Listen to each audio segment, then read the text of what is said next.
নমস্কার, আমি মঞ্জু। আমার গল্প পাঠ আসরে আপনাকে স্বাগত।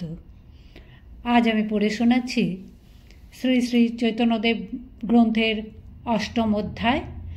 এই অধ্যায় আমরা পড়ব জননী জন্মভূমি সন্দর্শন অংশটি।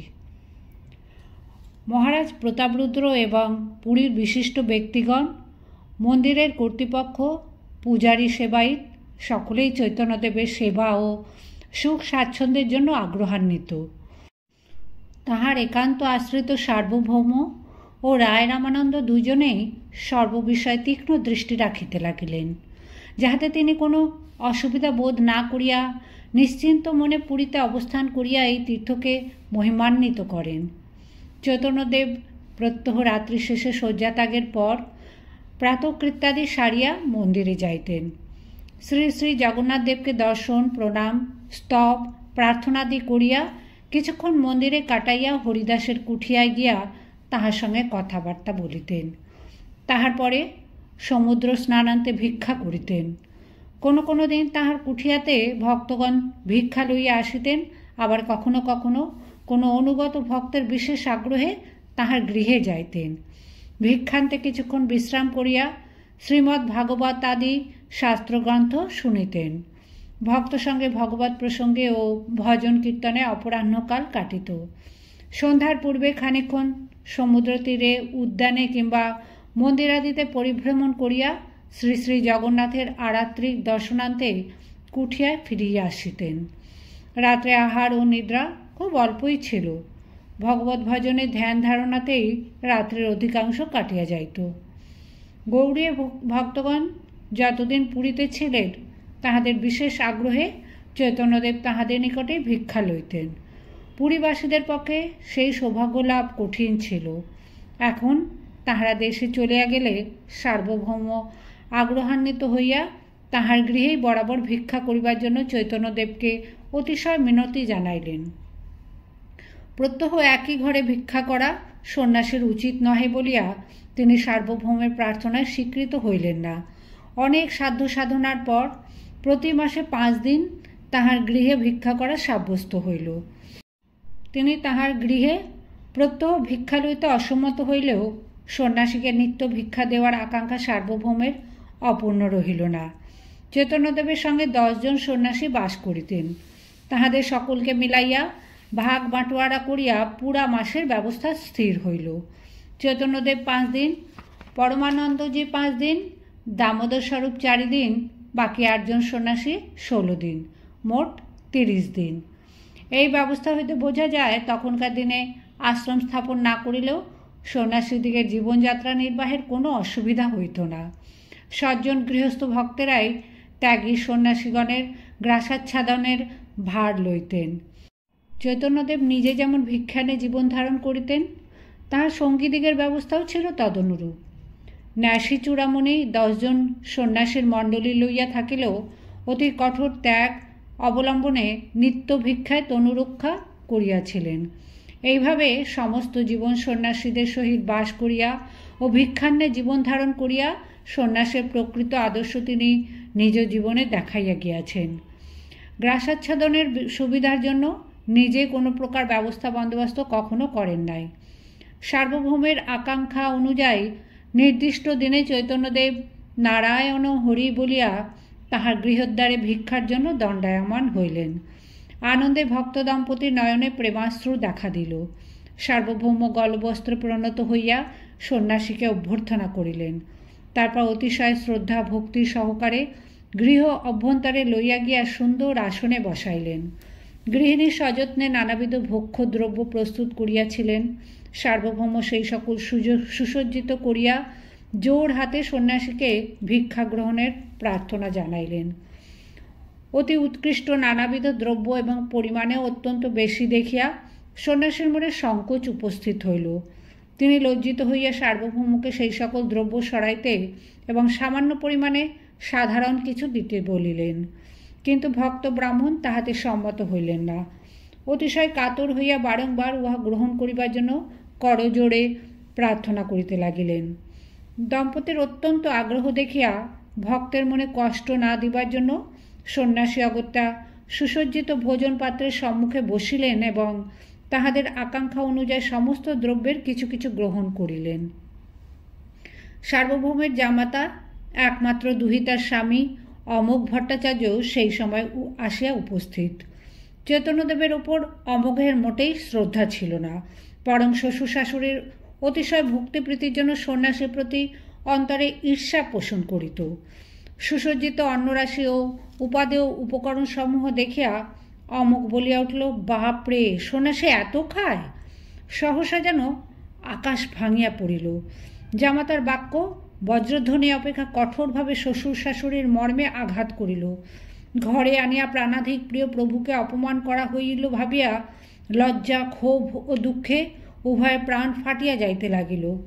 সার্বভৌম লাঠি হাতে অমুককে তাড়া করিলে ব্রাহ্মণী মাথায় চাপড় মারিয়া হায় হায় করিতে করিতে বলিলেন, এমন জামাই থাকার চেয়ে ষাটির বিধবা হওয়া ভালো। ষাটি সার্বভৌমের কন্যা। অমোঘ ছুটিয়া পলাইয়া গেল। সার্বভৌম অশ্রুপূর্ণ লোচনে অতি কাতরভাবে স্বীয় জামাতার অপরাধের জন্য ক্ষমা চাহিলে অমোঘ ছেলে মানুষ, উহার বাক্য ধর্তব্য নহে বলিয়া চৈতন্যদেব হাসিতে লাগিলেন এবং ভক্ত দম্পতিকে সুখী করিবার জন্য সেদিন তাহাদের অভিলাষ অনুযায়ী ভিক্ষা গ্রহণ করিলেন। পরদিন তাহার নিকট খবর আসিল, অমোঘ বিষচিকাতে আক্রান্ত হইয়া অন্যত্র পড়িয়া আছে। সংকটজনক অবস্থা, সেবা শুশ্রূষা করিবার কেহই নাই। সার্বভৌম অমোঘের নামই শুনিতে চান না, তত্ত্বাবধান করা তো দূরের কথা। অতিশয় ব্যস্ত হইয়া চৈতন্যদেব অমোঘের নিকট উপস্থিত হইলেন এবং মৃদু মধুর বাক্যে সান্ত্বনা দিয়া সহস্তে শুশ্রূষা আরম্ভ করিলেন। সার্বভৌমকে আনিবার জন্য লোক প্রেরিত হইল। প্রভুর আদেশ লঙ্ঘন করিতে না পারিয়া তিনি উপস্থিত হইলেন। চৈতন্যদেব সার্বভৌমকে অনেক বলিয়া কহিয়া অবোধ বালকের অপরাধ খালন করাইলেন এবং চিকিৎসা ও সেবা শুশ্রূষার সুব্যবস্থা করাইয়া কুঠিয়ায় ফিরিলেন। তাহার কৃপায় অমোঘ শীঘ্রই আরোগ্য লাভ করিল। পরে মতিগতি পরিবর্তিত হইয়া চৈতন্যদেবের বিশেষ অনুগত ভক্ত হইল। এইরূপে ভক্ত সঙ্গে পরমানন্দে আরও কিছুদিন গত হইলে চৈতন্যদেব কাশী, প্রয়াগ, মথুরা, বৃন্দাবন প্রভৃতি উত্তর পশ্চিমাঞ্চলের তীর্থ দর্শনের অভিপ্রায় প্রকাশ করিলেন, যাতে ভক্তগণের অন্তরে উদ্বেগের সঞ্চার হইল। রামানন্দ ও সার্বভৌম শীত পর্যন্ত অপেক্ষা করিতে বলিলেন। শীত গত হইলে দোলযাত্রা দর্শন করিতে অনুরোধ করিলেন। দোলের পর আবার উভয় অতিশয় বিনীতভাবে প্রার্থনা করিলেন, রথযাত্রা পর্যন্ত অপেক্ষা করুন। রথের সময় গৌড়ীয় ভক্তগণ আসিবেন, তাহাদের সঙ্গে সকলেই পরমানন্দ লাভ হইবে। ক্রমে রথযাত্রা নিকটবর্তী হইল। পুরী আসিবার জন্য গৌড়ীয় ভক্তগণ আয়োজন উদ্যোগ আরম্ভ করিয়াছেন খবর পাওয়া গেল। যথাসময় অদ্বৈতাচার্য ও নিত্যানন্দ প্রভুসহ গৌড়ীয় ভক্তগণ হরিনাম সংকীর্তন করিয়া পুরী রওয়ানা হইলেন। এই বৎসর অনেক গৃহস্থ ভক্ত পরিবারও আসিয়াছিলেন। চৈতন্যদেবকে ভিক্ষা দিবার জন্য বাঙালির প্রিয় নানা দ্রব্য সংগ্রহ করিয়া তাহারা সঙ্গে আনিয়াছেন। রাস্তায় দেখাশোনা, ব্যয়বহন, চুঙ্গি দেওয়া প্রভৃতির ভার শিবানন্দ সেনের ওপর। সঙ্গতি সম্পন্ন জমিদার শিবানন্দ পরম আনন্দে অতিশয় দক্ষতার সহিত সুচারুরূপে প্রতি বর্ষ এই গুরুভার গ্রহণ করিতেন। চৈতন্যদেবের ভিক্ষার জন্য সংগৃহীত দ্রব্য যত্নপূর্বক লইয়া যাইবার জন্য উপযুক্ত তদারককারী ও পৃথক বোঝাওয়ালা নিযুক্ত হইতে এবং কোনো প্রকারে যাহাতে রাস্তায় ওই সকল দ্রব্য নষ্ট না হয় সে যেন ভালো রূপে বদ্ধ করিয়া সহস্তে পেটিকা মোহরাঙ্কিত করিয়া দিতেন। যথাকালে ভক্তগণ পুরী পৌঁছিয়া চৈতন্যদেবের সঙ্গে মিলিত হইলেন। পূর্ব বৎসরের ন্যায় সকলের মিলনে সানন্দে গুন্ডিচা বাড়ি মার্জন ও রথযাত্রার নৃত্যগীত মহাসংকীর্তন হইল। ঝুলন, জন্মাষ্টমী, বিজয়া দশমী, দেওয়ালি, রাজযাত্রায় সকলে আনন্দ করিলেন। দেখিতে দেখিতে চতুর্মাস্য কাটিয়া গেল।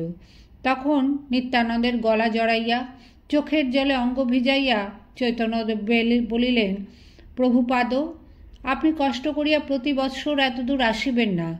গৌড়ে অবস্থান করিয়া চণ্ডালে হরিনাম বিতরণ করিবেন, এই আমার প্রার্থনা। সর্বজীবের কৃষ্ণভক্তি হোক, ইহাই আমার একমাত্র প্রাণের আকাঙ্ক্ষা। আপনি ভিন্ন সেই আকাঙ্ক্ষা আর কেহ পূর্ণ করিতে পারিবে না। নিতান্ত অনিচ্ছা সত্ত্বেও চৈতন্যদেবের অন্তরের আকাঙ্ক্ষা পূর্ণ করিবার জন্য দয়াল নিতাই আবার গৌড়ে ফিরিয়া চলিলেন। কুলেন গ্রামের ভক্ত সত্যরাজ খান এবারও জিজ্ঞাসা করিলেন, প্রভু, আজ্ঞা করো, কর্তব্য আমার সাধন। তদুত্তরে প্রভু কহে, বৈষ্ণব সেবা নাম সংকীর্তন, দুই করো শীঘ্র পাবে শ্রীকৃষ্ণ চরণ। তিহ কহে, কে বৈষ্ণব কি তার লক্ষণ, তবে হাসি কহে প্রভু জানি তার মন। কৃষ্ণ নাম নিরন্তর যাহার বদনে, সেই বৈষ্ণব শ্রেষ্ঠ ভজ তাহার চরণে। বর্ষান্তরে পুনঃ তারা ওইছে প্রশ্ন কইল, বৈষ্ণবের তারতম্য প্রভু শিখাইল। যাহার দর্শনে মুখে আইসে কৃষ্ণ নাম, তাহারে জানিও তুমি বৈষ্ণব প্রধান। ক্রমে করি কহে প্রভু বৈষ্ণব লক্ষণ, বৈষ্ণব বৈষ্ণবতর আর বৈষ্ণবতম। এইরূপে চৈতন্যদেব ভক্তের উচ্চতর ও উচ্চতম অবস্থার পরিচয় শিখাইয়া দিয়া তাহাদের পবিত্র সংসর্গ লাভের জন্য সত্যরাজকে উৎসাহিত করিলেন। গৌড়ের ভক্তগণ সকলেই দেশে ফিরিলেন। একমাত্র দামোদরের বিশেষ অন্তরঙ্গ বন্ধু ও চৈতন্যদেবের অন্তরঙ্গ ভক্ত পুণ্ডরিক বিদ্যানিধি তাহাদের সঙ্গে গেলেন না। কিছুকাল চৈতন্যদেবের সঙ্গে বাস করিবার জন্য পুরীতে রহিলেন। ভক্তাগ্রণী বিদ্যানিধির ওপর যেমন ভগবানের অপার করুণা, তেমনি লক্ষ্মী সরস্বতীর কৃপা দৃষ্টি ছিল। বিদ্যা, বুদ্ধি ও ধন ঐশ্বর্যের বাহ্যিক আবরণে আবৃত তাহার আন্তরিক ভাবভক্তির কথা অল্প লোকেই বুঝিতে পারিত। নবদ্বীপের ভক্তগণও তাহাকে বিষয়াসক্ত পণ্ডিত বলিয়াই মনে করিতেন, কিন্তু চৈতন্যদেবের সূক্ষ্ম দৃষ্টির নিকট তাহার অন্তরের ভাব ধরা পড়িয়াছিল। চৈতন্যদেব একদিন ভক্তগণকে লইয়া তাহার বাড়িতে উপস্থিত হইয়াছিলেন। বিদ্যানিধি পরম সমাদরে তাহাদিগকে অভ্যর্থনা করিয়া আপনার সুসজ্জিত বৈঠকখানায় বসাইলেন। বিদ্যানিধির ঐশ্বর্য আড়ম্বর ও বেশভূষাতে ভক্তগণের মনে হইল, এই ঘোর বিষয়ের নিকট প্রভু কেন আসিয়াছেন। চৈতন্যদেব উল্লসিত হৃদয় বিদ্যানিধির সহিত আলাপ আলোচনা আরম্ভ করিলেন। ভগবৎ প্রসঙ্গ আরম্ভ হইতেই বিদ্যানিধির ভাবান্তর দেখা গেল। মন অন্তর্মুখী হইল এবং ক্রমে তাহার অন্তরে লুক্কায়িত ভাব ভক্তি চোখে মুখে যেন ফুটিয়া বাহির হইতে লাগিল। প্রেম ভক্তির অতি উচ্চাঙ্গের তত্ত্বকথা আরম্ভ হইলে চৈতন্যদেবের ইঙ্গিতে সুগায়ক মুকুন্দ খুব উচ্চ ভাবের একটি গান ধরিলেন। সুমধুর সঙ্গীতে বিদ্যানিধির ভাব সমুদ্র উথলিয়া উঠিলে নিজেকে আর সামলাইতে পারিলেন না। দেহে অশ্রুকম্প, পুলক, স্বেদ ইত্যাদি সাত্ত্বিক বিকারের লক্ষণ প্রকাশ পাইল। ভাবে বিহ্বল হইয়া মাটিতে গড়াগড়ি দিতে লাগিলেন। সেই মূল্যবান পরিচ্ছদ বেশভূষা দিয়েও ধুলায় গড়াইতে লাগিল। তখন তাহা সেই প্রেমময় মূর্তি দেখিয়া ভক্তগণ বিস্মিত হইয়াছিলেন। তদবধি নবদ্বীপের ভক্তগণ তাহাকে খুব শ্রদ্ধা করিতেন। চৈতন্যদেবের বাল্যসখা প্রাণের দোসর গদাধর পণ্ডিত এইরূপে বিদ্যানিধির পরিচয় পাইয়া আকৃষ্ট হইয়াছিলেন এবং বিশেষ আগ্রহ করিয়া তাহা নিকট দীক্ষা গ্রহণ করিয়াছিলেন।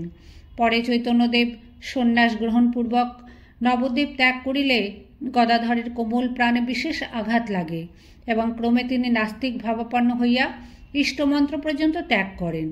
কিন্তু সমর্পিত প্রাণ গদাধরের পক্ষে এই ভাব বেশি দিন স্থায়ী হয় নাই। ধীরে ধীরে মন শান্ত হইলে অভিমান ত্যাগ করিয়া আবার ভগবানের শরণাপন্ন হইলেন এবং পুরী আসিয়া ক্ষেত্র সন্ন্যাস করত চৈতন্যদেবের সঙ্গে বাস করিতে লাগিলেন। ইষ্টমন্ত্র ত্যাগের জন্য এখন গদাধরের অন্তরে দুঃসহ অনুশোচনা উপস্থিত হইল। অনন্য উপায় হইয়া শেষে চৈতন্যদেবকে ধরিয়া বসিলেন পুনরায় দীক্ষা দিবার জন্য।